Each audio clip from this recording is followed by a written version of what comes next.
Good evening. Susan Graham speaking. I made a decision to take my story and to reveal my darkest secret. Whatever, whatever it comes out, it comes out. But luckily, I was able to tape it. And write it. So here goes.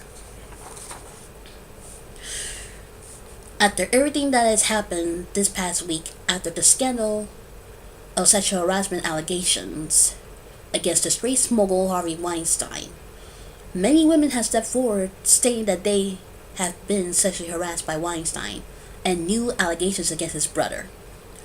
But now, after each story, it's my turn to say, #MeToo. I also been sexually harassed years ago.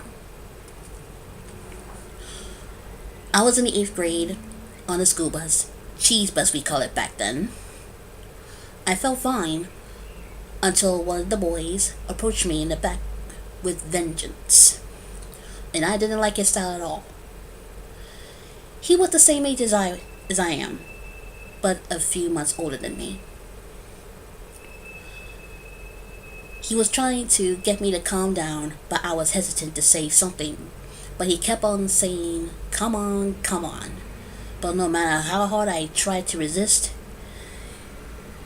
he felt my breast on the left. And I kept screaming for him to stop.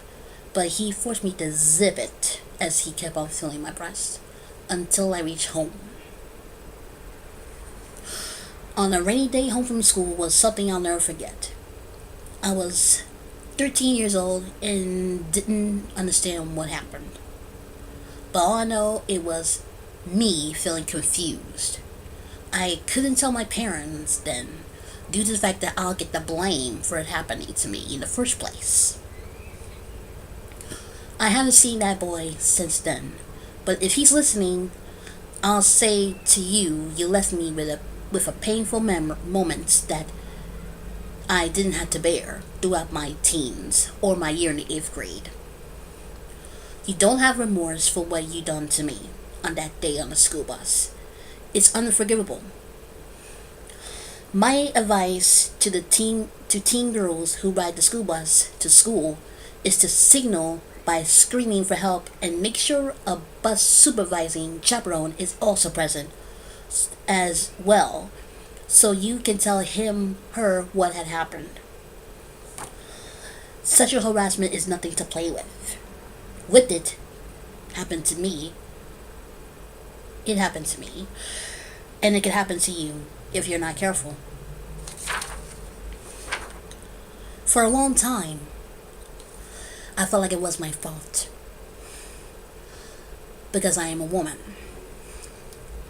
But I realize now that I was more of a victim than at fault. So, at this point, I say to every one of you that you just gain an ally in this movement. And I don't mean to be a little weepy or anything like that, but sometimes you gotta come to your senses and speak up. I wish I could have known then, but what I know now. And again, my thoughts were with the victims of sexual harassment. But thank you very much for your time, and please understand my feelings that we need to stand together and combat this madness, and don't let it happen again. Thank you very much.